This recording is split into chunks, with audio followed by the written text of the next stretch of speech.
단비 소리뉴스 65번째 이야기. 공장식 축산 줄이고 동물권도 지키는 대안.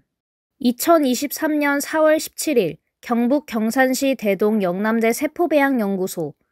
초저온 유지를 위한 액체질소 탱크와 겔 분석 프로그램기, 전자현미경 등이 곳곳에 놓인 연구실에서 연구원 10여 명이 업무에 집중하고 있었습니다. 연구원들은 스포이드로 닭의 근육줄기 세포 등을 염색한 뒤 현미경으로 관찰했습니다.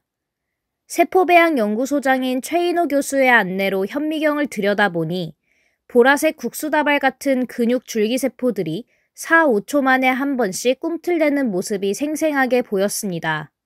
최 교수는 이렇게 설명했습니다. 종마다 세포가 다르게 생겼고 끊임없이 움직입니다.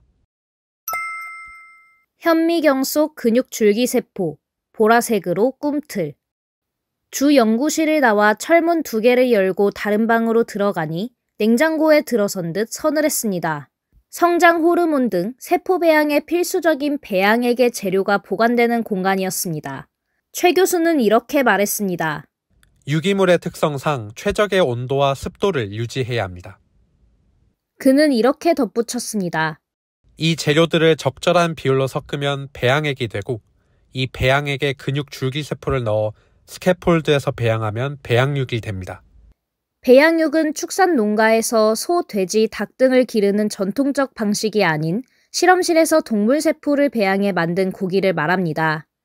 공장식 축산 등 기존의 동물 사육 과정에서 발생하는 대량의 온실가스를 줄이고 환경오염을 최소화하면서 도살을 피해 동물권도 지키고 식량 부족에도 대비하는 방안으로 기대를 모읍니다.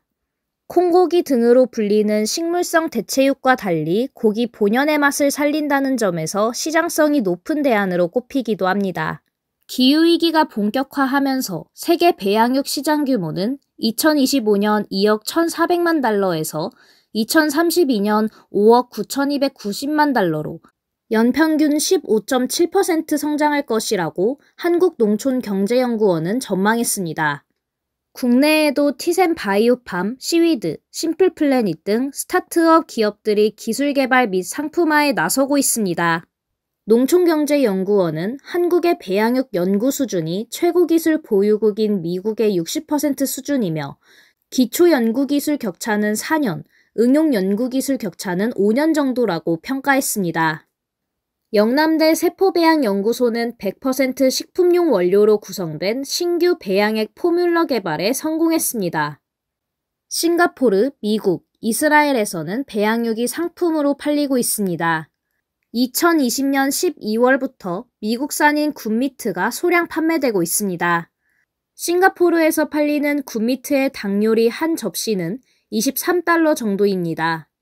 기존 닭요리의 3배 수준입니다.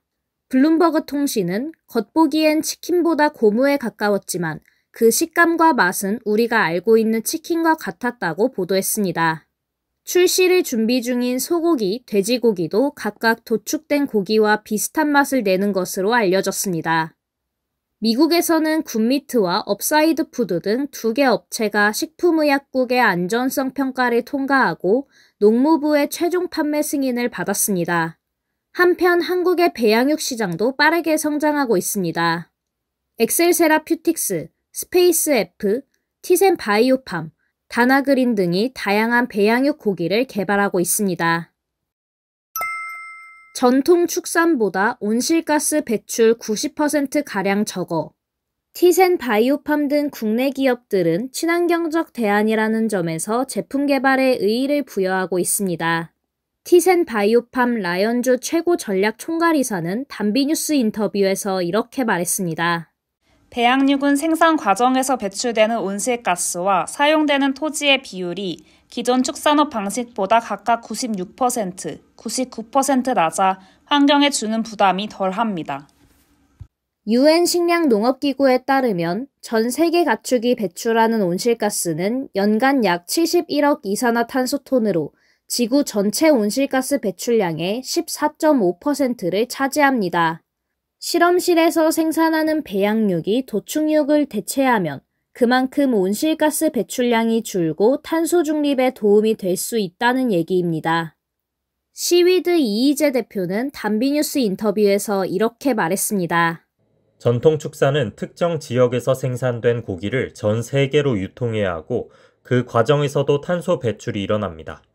배양육은 그 지역의 고기를 지역에서 생산해 운송 과정에서 배출되는 온실가스가 줄어들 수 있습니다. 최인우 교수는 동물권 관점에서 배양육의 가치를 조명했습니다. 그는 이렇게 말했습니다.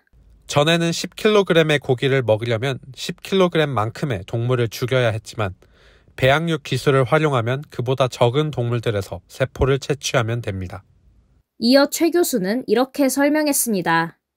세포를 채취하는 과정에서 윤리적 논란은 피할 수 없지만 점차 기술이 발전하며 동물에게 덜 해가 되는 방식이 개발될 예정이고 많은 동물을 고통으로부터 해방시켜 줄 수 있습니다. 위생적이고 안전한 과정, 관련 기업인들 자신감. 관련 기업인들은 실험실에서 만드는 고기가 건강에 해롭지는 않을까 하는 의문에도 자신감을 보였습니다. 라이언주 CSO는 이렇게 말했습니다. 배양육은 조직 채취부터 세포 분리, 세포주 구축, 세포 증식 및 분화, 고기 생산, 제품화에 이르기까지 전 과정이 의약품 생산에 준하는 위생적이고 안전한 시설에서 이루어집니다. 또한 그는 이렇게 덧붙였습니다. 배양육 생산 시설은 기본적으로 해썹이나 GMP가 필수적입니다. 이희재 대표는 이렇게 말했습니다. 항생제는 동물의 줄기세포를 동물 조직에서 가져오는 앞 단계에서만 사용됩니다. 이후 분리된 세포는 여러 안전성 검사를 거쳐 세포 은행에 저장한 후 사용하는데 이 과정에서는 항생제를 사용하지 않기 때문에 초기에 사용한 항생제를 섭취할 가능성은 0에 가깝습니다. 이와 관련해 주선태 한국배양육연구회장은 2023년 4월 28일 열린 영양학적 관점에서 대체육과 배양육의 방향성 심포지엄에서 배양육의 안전성을 검증할 기준이 마련되어야 한다고 주장했습니다. 그는 이렇게 지적했습니다. 세포 배양 과정에 항생제가 있는지를 들여다보는 것보다 완성 제품에서 소비자가 항생제와 같은 화학 물질에 노출될 수 있는지를 검증해야 합니다. 빠르면 2026년 한국에서도 시판할 듯. 그렇다면 한국 시장에서 소비자가 배양육을 맛볼 수 있는 시점은 언제일까요? 티센 바이오팜 라이언주 CSO는 이렇게 말했습니다. 2026년에 소규모로 배양육 판매를 시작하는 것이 목표입니다.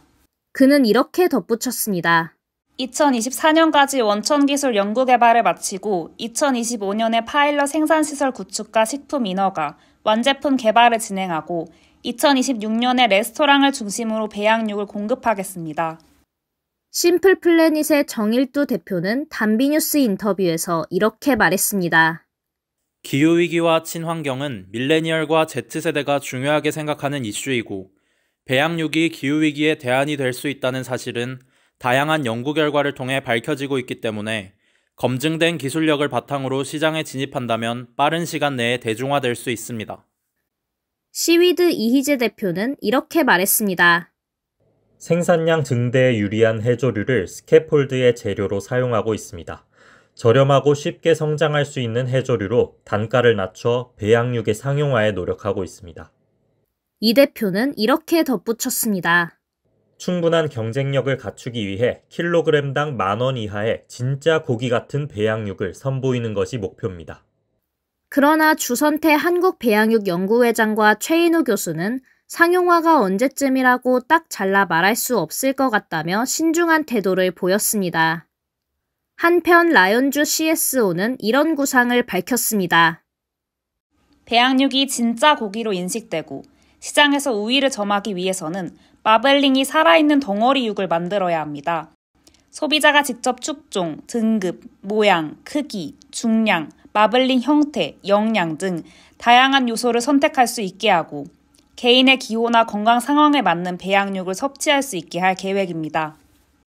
취재의 우현지, 녹음의 하밀의 김민성, 김정현, 이지윤, 최영범, 홍성민, 편집의 하밀의였습니다. 지금까지 단비 소리뉴스였습니다.